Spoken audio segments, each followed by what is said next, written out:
வாழ்க வளமுடன். இப்போது இஞ்சியில் 2 வகை ஊறுகாய் பண்ண போகிறோம். ஒன்று புளி இஞ்சி, இன்னொன்று இஞ்சி தொக்கு.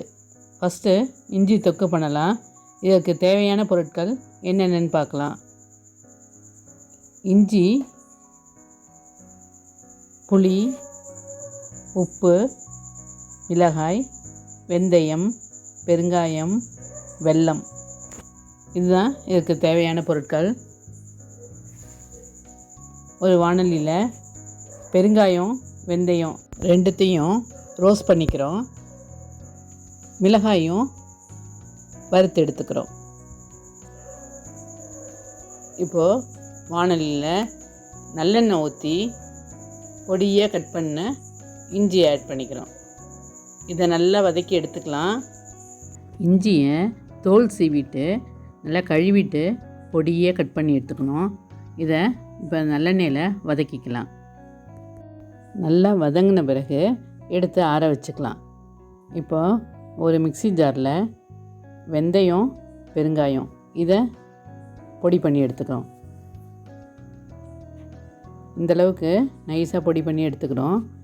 நெக்ஸ்ட்டு மிளகாய், புளி, உப்பு, வதக்கி ஆற வச்ச இஞ்சி இது எல்லாத்தையும் மிக்ஸி ஜாரில் போட்டு அரைச்சிக்கிறோம். அரைச்ச விழுது நைஸாக இருக்கலாம். இந்தளவுக்கு அரைச்சி எடுத்துக்கிறோம். இப்போது ஒரு வாணலியில் நல்லெண்ணெய் ஊற்றி கடுகு தாளிச்சுக்கிறோம். கடுகு பொரிஞ்ச உடனே நம்ம அரைச்சி வச்சுருக்கோம்ல அந்த விழுதை இது கூட ஆட் பண்ணிக்கலாம். மிளகாயை இஞ்சி கூட சேர்த்தும் அரைச்சிக்கலாம். இல்லைன்னா பெருங்காயம், வெந்தயம் அரைக்கும் போது அது கூட சேர்த்து பொடி பண்ணியும் இதில் ஆட் பண்ணிக்கலாம். இந்த இஞ்சி தொக்கு சப்பாத்தி, தோசை, இட்லி இதுக்கெல்லாம் தொட்டுக்கலாம். இருந்தாலும் தயிர் சாதத்துக்கு இது ஒரு பெஸ்ட்டு காம்பினேஷனாக இருக்கும். இப்போ மஞ்சத்தூள் ஆட் பண்ணிக்கிறோம்.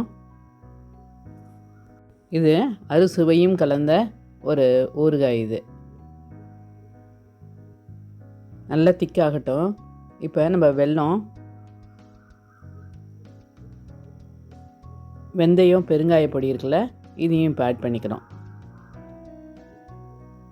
இந்த ஊறுகாய்க்கு நல்லெண்ணெய் மட்டும்தான் யூஸ் பண்ணணும். இது நல்லா கிளறி நல்லா திக்கான விட்டு எண்ணெய் பிரிஞ்சு வந்தோட்டு நிறுத்திடலாம். இப்போது நம்மளோட இஞ்சி தொக்கு ரெடி ஆகிடுச்சு.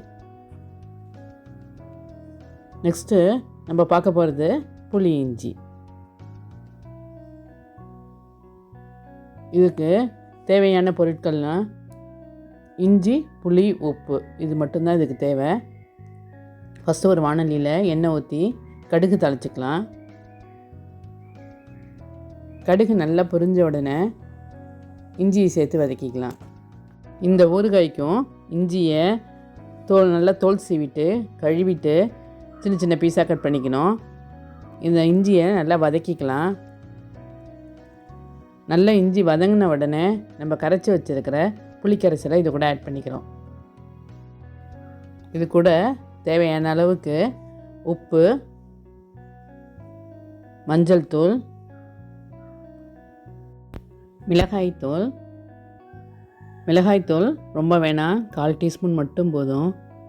ஏன்னா இஞ்சியில் இருக்கிற காரம் இதுக்கு போதுமானதாக இருக்கும். இது எல்லாத்தையும் சேர்த்து நல்லா கிளறிக்கணும்.